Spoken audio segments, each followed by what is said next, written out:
the clairvoyance of being presses limited, and so we rely on press releases. Today has been another one of those days where a lot of releases have come out. There's quite a few talking about this. There's one which I am just... it's one of the games press releases that's going to be near the end, but it's just...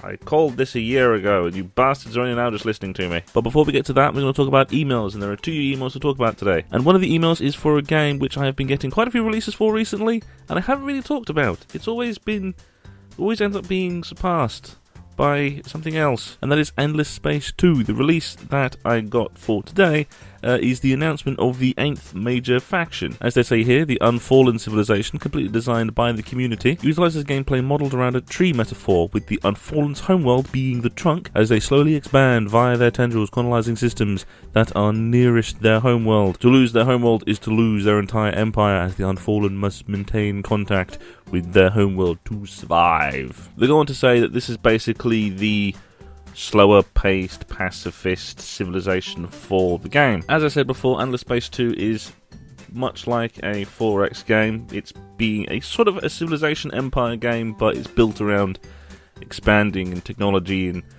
exploiting things and destroying other people. It is already in Endless Space 2 with the price tag of $30. Part of the reason why I haven't really talked about it is $30 for a early release game is always a bit much on Steam.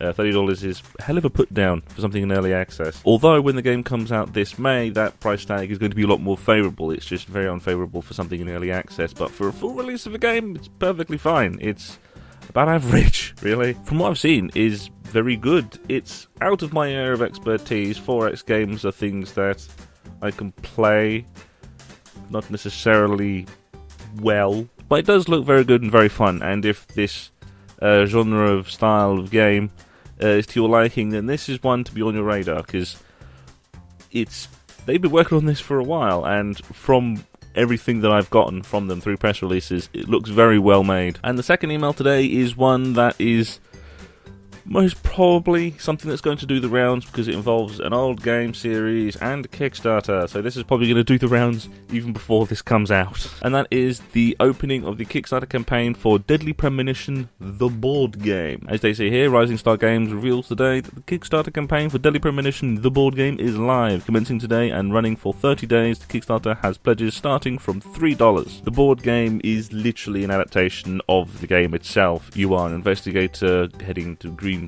to solve the mystery of the Raincoat Killer. And with quite a few of these Kickstarter things, when old games are usually involved, Swery and the other developers of the Deadly Premonition game itself have given it its blessing. You can tell that they have given it their blessing because, well, they're part of the campaign, actually. They're actually sort of in this as well. The Kickstarter itself has been created by and managed by Rising Star Games, which is quite interesting. It's Rising Star Games moving into the realms of board games, all good and proper. But it also means that a major company is actually doing a Kickstarter, which is very strange to think about it. Because if you think Rising Star Games, the publisher for many DS games, is doing a Kickstarter, which is bizarre thing that goes through my mind. I think things like the Shenmue 3 Kickstarter has really opened the gates for major publishers and major companies to just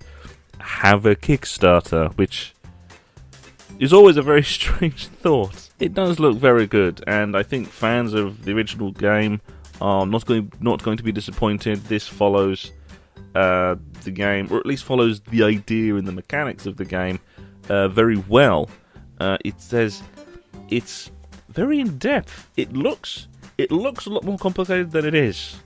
Going through the entire rule set is going like this. For someone new to it, it's like, this is actually rather complicated, but it's actually quite easy to play by the looks of it.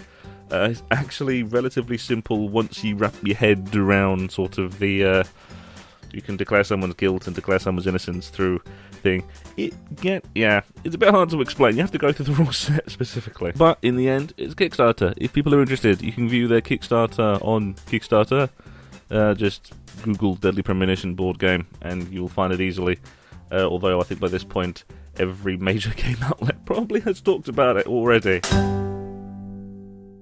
And from there, we're going to move on to the releases made through Games Press. The first release from here that we're going to talk about is the release for Tokyo 42. I have played a bit of this before at MCM. It's very fun. It's very pixely in style. It's playing on the show floor was a pain in the arse because it's a sort of thing where it's slow and methodical, and you end up repeating. Well, I end up repeating myself. I die a lot at this game. But it's one of the ones that is actually quite slow and methodical, and playing on a show floor does not help.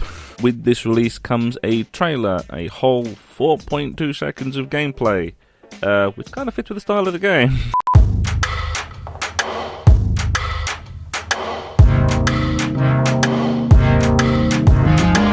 And also comes with it is a release date for PC and Xbox One. The game is going to be coming out on May 31st. And for PS4 it's coming out in mid-July. Back when I played it, it was very, very fun. And I very, very much like playing it. And the next release involves words that are quite long and quite hard for me to say with the impediments. It's a Salvadorian studio, the Dominaginarium, launches trailer for horror platformer The Nightmare from Beyond. That title may seem very generic, but there is a section of the opening paragraph that actually got me very interested, and that is 3D horror platformer The Night from Beyond, inspired by the works of H.P. Lovecraft. So we have a game that is cosmic horror. You have me intrigued, Dominaginarium, even though it's very hard to bloody say your name. As they say here, The Nightmare from Beyond is a third-person horror platformer inspired by stories like the Dunwich Horror and The Shadow over Innsmouth. Just to make sure you know, those two stories are Lovecraft stories. Because the one that everyone always knows is The Call of Cthulhu, but The Shadow over Innsmouth is also one of the famous ones. So, just making sure we're all on the same page. Players take the role of Sanja as she explores the place looking for her twin sister Danja, who was kidnapped by a mysterious cult. As players explore the place, they will decipher what the place is and why Danja was taken. The game looks very interesting. It's very indie. I saw one of the company photos on the website, and it's basically the number of people working on the game can be counted on two hands. But the game itself does actually have a lot of promise. There isn't a scheduled release date, which is kind of understandable. A lot of the stuff that's come out at the moment is kind of early build stuff, alpha, beta, depending. But there is no scheduled release date at the moment. But at the moment, they have me intrigued. You have my attention. Dominaginarium. I'll have to do that every single time I fucking say that. It's going Dominaginarium, because there's lots of M's and G's and then comes this one, which annoys the hell out of me, because I've been calling for this for fucking ages, and it's basically going as far as they can go without actually doing what I fucking say they should do. As they say here, for the first time experience the epic stories of the undead saga that started it all for Activision's Call of Duty together in one package. Call of Duty Black Ops 3 Zombies Chronicles releases on May 16th, first on PlayStation Network, obviously, and includes 8 of the most beloved zombies maps from the previous Treyarch developed Call of Duty games, including World at War, Black Ops, and Black Ops 2. Those who know of my criticalness have been hearing me say that I think that the Call of Duty franchise should be divided itself up. So basically the zombies should go off, be its own game, the multiplayer should just sell a multiplayer option. They used to do that. They used to be capped level 30, but you used to just be able to have, pay $5 or it was free. And this is them basically going, we're going to do what you say, but you still have to have Call of Duty Black Ops 3. Basically, all of this is just the latest zombie DLC pack for Call of Duty Black Ops 3, which annoys the shit out of me, because it's basically, do this as standalone game. Just that. It's going as far as they want to go in doing what I think they should do without doing it. Because I've always been very fascinated by the Call of Duty Zombies things, and now the bastards have gone off and gone like, oh yes, you can play all of them and play through the entire story of the Call of Duty Zombies thing, but you still gotta get Black Ops 3. I would buy this if it was standalone. I literally would get this. I would be first in line for a fucking review if this fucking thing was a standalone game. But it's not, so I won't. As Rob Koschitz says, the general manager of Call of Duty for Activision says, Call of Duty Zombies has earned a special place in our hearts through its deep, layered gameplay management storylines and compelling waves of action which spans multiple titles. Yeah! It's basically a game by itself. I like playing zombies.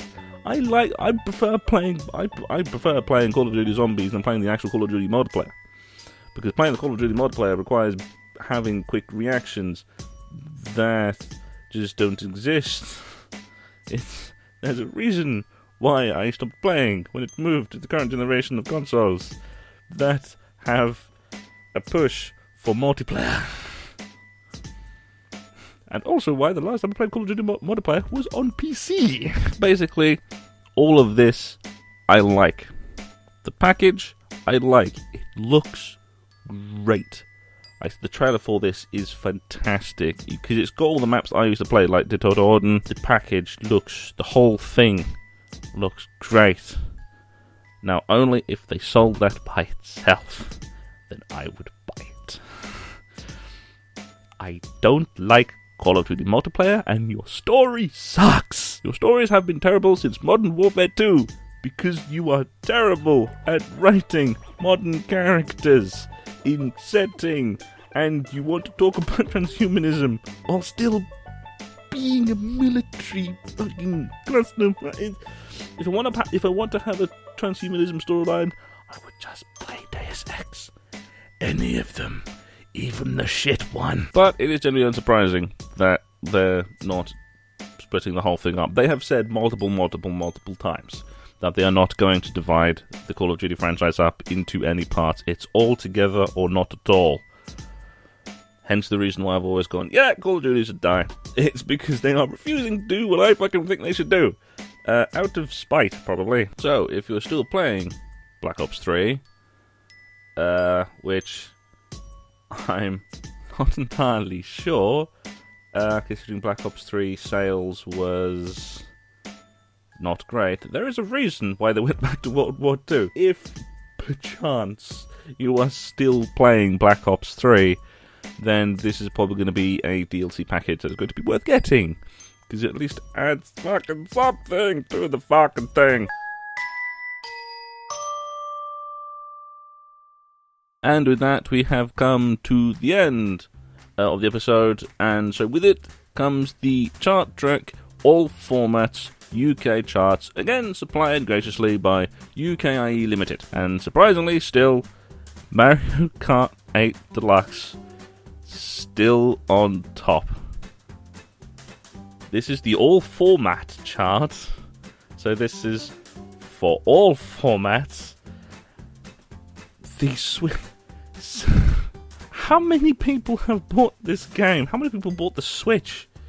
It really does show that a console can survive just based on 2 games, because that's basically all it has, is just Mario Kart 8 Deluxe, which is now number 1 for 2 weeks running, and Zelda Breath of the Wild, which is still in the charts, and it came out 2 months ago. It's fucking amazing. This console is basically living on 2 games. And then comes Prey, the latest game by Bethesda. Depending on how long it stays there, depends on how long it has replayability. Fallout 4 still has a decent run.